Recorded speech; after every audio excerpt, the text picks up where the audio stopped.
ದೇಶದ ಕತೆ ಇಷ್ಟೇ ಕಣಮ್ಮ, ಇಲ್ಲಿ ಚಿಂತೆ ಮಾಡಿ ಲಾಭ ಇಲ್ಲಮ್ಮ. ಕಾಂಗ್ರೆಸ್ ಶಾಸಕರಾದಂತಹ ಶಿವಾನಂದ ಪಾಟೀಲ್ ಹಾಗೂ ಬಿಜೆಪಿ ಉಚ್ಚಾಟಿತ ಶಾಸಕ ಬಸನಗೌಡ ಪಾಟೀಲ್ ನಡುವಿನ ರಾಜೀನಾಮೆ ವಾರ್ ತಾರಕೇರಿದೆ. ಮೊದಲಿಗೆ ತಾಕತ್ತಿದ್ರೆ ರಾಜೀನಾಮೆ ನೀಡಲಿ ಎಂದು ಯತ್ನಾಳ ತೊಡೆಯನ್ನ ತಟ್ಟಿದ್ರು. ಅದರಂತೆ ಶಿವಾನಂದ ಪಾಟೀಲ್ ಸವಾಲನ್ನು ಸ್ವೀಕರಿಸಿ ರಾಜೀನಾಮೆ ಕೂಡ ನೀಡಿ ಸಂಚಲನ ಕೂಡ ಮೂಡಿಸಿದ್ರು.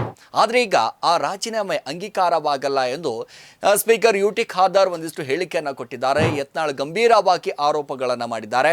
ನೋಡಿ, ರಾಜೀನಾಮೆ ಅಂಗೀಕಾರ ಆಗುವುದಿಲ್ಲ ಎಂದು ಗೊತ್ತಿದ್ರೂ ಕೂಡ ಪುಕ್ಕಟ್ಟೆ ಪ್ರಚಾರಕ್ಕೆ ರಾಜೀನಾಮೆ ಕೊಟ್ಟು ರಾಜೀನಾಮೆಯ ತಿರಸ್ಕೃತವಾದಂತಹ ಸಂದರ್ಭದಲ್ಲಿ ಎಲ್ಲವೂ ಕೂಡ ಗೊತ್ತೇ ಇದೆ ಅಂತ ಒಂದಿಷ್ಟು ಅಚ್ಚರಿ ಹೇಳಿಕೆಯ ಸಂಗತಿಗಳನ್ನ ಬಿಚ್ಚಿಟ್ಟಿದ್ದಾರೆ. ಇವರು ರಾಜೀನಾಮೆ ಕೊಡೋದು ಸಭಾಧ್ಯಕ್ಷರು ತಿರಸ್ಕರಿಸುವ ಬೃಹತ್ ನಾಟಕ ಸಂಪೂರ್ಣವಾಗಿ ಆಗ್ಬಿಟ್ಟಿದೆ. ನೀವು ಮಾಡುತ್ತಿರುವ ನಾಟಕವನ್ನ ಪ್ರಜ್ಞಾವಂತ ಮತದಾರರು, ಕ್ಷೇತ್ರದ ಜನತೆ ಗಮನಿಸಿ ನಿಮಗೆ ಚೀಮಾರಿ ಹಾಕುತ್ತಿದ್ದಾರೆ ಎಂಬುದು ಮರೆಯುತ್ತಿದ್ದೀರಿ ಅಂತ ಎಚ್ಚರಿಕೆ ಕೂಡ ಕೊಟ್ಟಿದ್ದಾರೆ. ಒಂದು ವಾರದೊಳಗೆ ಇಬ್ಬರೂ ವಿಧಾನಸಭೆಗೆ ರಾಜೀನಾಮೆ ಕೊಡಲಿ, ಸ್ಪೀಕರ್ ಕಡೆಯಿಂದ ಅಂಗೀಕೃತ ಆಗಲಿ.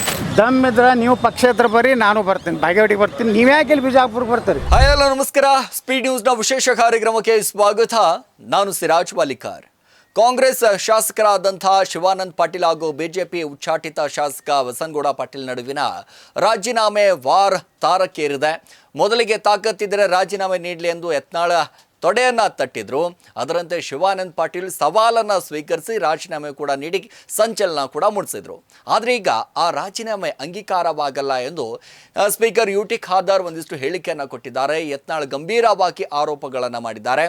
ಉತ್ತರನ ಪೌರುಷ ಒಲೆ ಮುಂದೆ ಇವರಿಗೆ ನಿಜಕ್ಕೂ ತಾಕತ್ತಿದ್ರೆ ಸರಿಯಾದಂಥ ರೀತಿಯಲ್ಲಿ ರಾಜೀನಾಮೆ ಕೊಟ್ಟು ಅಸಲಿ ಹೋರಾಟಕ್ಕೆ ಸಜ್ಜಾಗಲಿ ಅಂತ ಮತ್ತೊಮ್ಮೆ ಸವಾಲನ್ನು ಹಾಕಿದ್ದಾರೆ.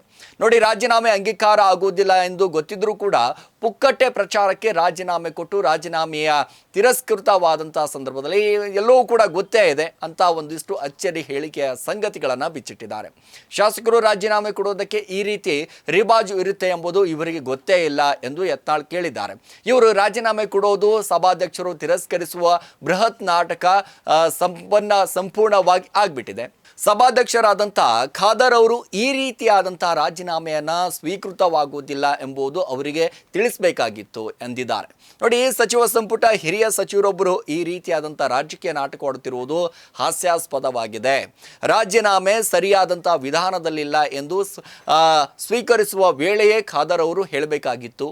ನೀವು ಮಾಡುತ್ತಿರುವ ನಾಟಕವನ್ನ ಪ್ರಜ್ಞಾವಂತ ಮತದಾರರು, ಕ್ಷೇತ್ರದ ಜನತೆ ಗಮನಿಸಿ ನಿಮಗೆ ಚೀಮಾರಿ ಹಾಕುತ್ತಿದ್ದಾರೆ ಎಂಬುದು ಮರೆಯುತ್ತಿದ್ದೀರಿ ಅಂತ ಎಚ್ಚರಿಕೆ ಕೂಡ ಕೊಟ್ಟಿದ್ದಾರೆ.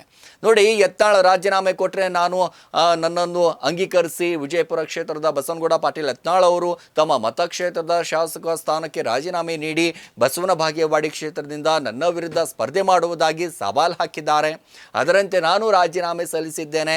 ಯತ್ನಾಳ್ ಕೂಡ ರಾಜೀನಾಮೆ ನೀಡಿ ಅದು ಅಂಗೀಕಾರವಾದರೆ ಮಾತ್ರ ನನ್ನ ರಾಜೀನಾಮೆ ಅಂಗೀಕರಿಸಿ ಎಂದು ಶಿವಾನಂದ ಪಾಟೀಲ್ ಅವರು ಹೇಳಿರುವಂಥದ್ದು. ಬಸನಗೌಡ ಪಾಟೀಲ್ ಯತ್ನಾಳ್ ಹಾಕಿದ ಸವಾಲು ಸ್ವೀಕರಿಸಿದ್ದೇನೆ. ಅದರಂತೆ ವಿಧಾನಸಭೆ ಮಾನ್ಯ ಸಭಾಧ್ಯಕ್ಷರೇ ರಾಜೀನಾಮೆಯನ್ನ ಸಲ್ಲಿಸಿದ್ದೇನೆ. ಇದೊಂದು ಸತ್ವ ಪರೀಕ್ಷೆ ಆಗಲಿ ಬಿಡಲಿ. ಇದು ಕೇವಲ ನನ್ನ ಅಸ್ತಿತ್ವದ ಪ್ರಶ್ನೆಯಲ್ಲ, ನಮ್ಮ ಬಸವನ ಬಾಗೇವಾಡಿ ಮತಕ್ಷೇತ್ರದ ಮಹಾಜನತೆಯ ಸ್ವಾಭಿಮಾನದ ಪ್ರಶ್ನೆ ಎಂದು ಶಿವಾನಂದ ಪಾಟೀಲ್ ಅವರು ರಾಜೀನಾಮೆ ಬಳಿಕ ಪ್ರತಿಕ್ರಿಯೆಯನ್ನು ಕೊಟ್ಟಿದ್ದಾರೆ. ನೋಡಿ, ನಾನು ಇವತ್ತು ಈ ನಿರ್ಧಾರ ಮಾಡಿದರೆ ಅಂದು ನನ್ನ ಮತದಾರರಿಗೆ ಮಾಡುವ ಅವಮಾನವಾಗ್ತಿತ್ತು. ಹೀಗಾಗಿ ಯತ್ನಾಳ್ ಅವರು ಹಾಕಿದ ಸವಾಲನ್ನು ಸ್ವೀಕರಿಸಿ ನನ್ನ ಶಾಸಕ ಸ್ಥಾನಕ್ಕೆ ರಾಜೀನಾಮೆ ಸಲ್ಲಿಸಿದ್ದೇನೆ. ನೀವು ಯಾವಾಗ ರಾಜೀನಾಮೆ ಸಲ್ಲಿಸ್ತೀರಿ ಯತ್ನಾಳ್ ಅವರೇ ಎಂದು ತಿರುಗೇಟನ್ನು ಕೊಟ್ಟಿದ್ದಾರೆ. ನೋಡಿ, ರಾಜೀನಾಮೆ ಕೊಡೋದು ಬಿಡೋದು ಅವರ ವಿಚಾರ. ಸೊ ಯತ್ನಾಳ್ ಅವರು ಏನು ಹೇಳ್ತಾ ಇದ್ದಾರೆ ಅಂತಂದರೆ, ಹೌದು, ರಾಜೀನಾಮೆ ಕೊಡಬೇಕಾಗಿದ್ದರೆ ಸಭಾಧ್ಯಕ್ಷರೇ ನಾನು ಇಲ್ಲಿ ರಾಜೀನಾಮೆಯನ್ನು ನೀಡ್ತಾ ಇದ್ದೀನಿ. ಯತ್ನಾಳ್ ಅವರ ಸವಾಲನ್ನು ಸ್ವೀಕಾರ ಮಾಡಿ ಯತ್ನಾಳ್ ಅವರ ಸವಾಲೇನು ಹಾಕಿದ್ದಾರೆ ಆ ಸವಾಲಿಗೆ ತಕ್ಕ ಹಾಗೆ ನಾನು ರಾಜೀನಾಮೆಯನ್ನು ನೀಡ್ತೀನಿ ಅಂತಂದಿದ್ರೆ ಆಗೋಗ್ತಿತ್ತಪ್ಪ. ಈ ರೀತಿ ಬೃಹತ್ ಆದಂಥ ನಾಟಕವನ್ನು ಮಾಡೋದು ಯಾಕೆ? ನೋಡಿ, ಯತ್ನಾಳ್ ಅವರು ರಾಜೀನಾಮೆಯನ್ನು ಕೊಟ್ಟರೆ ಅವರ ರಾಜೀನಾಮೆ ಅಂಗೀಕಾರವಾದರೆ ಮಾತ್ರ ನನ್ನ ರಾಜೀನಾಮೆ ಅಂಗೀಕಾರ ಆಗಬೇಕು ಅನ್ನುವಂಥದ್ದು ಇದು ಬೃಹತ್ ನಾಟಕ.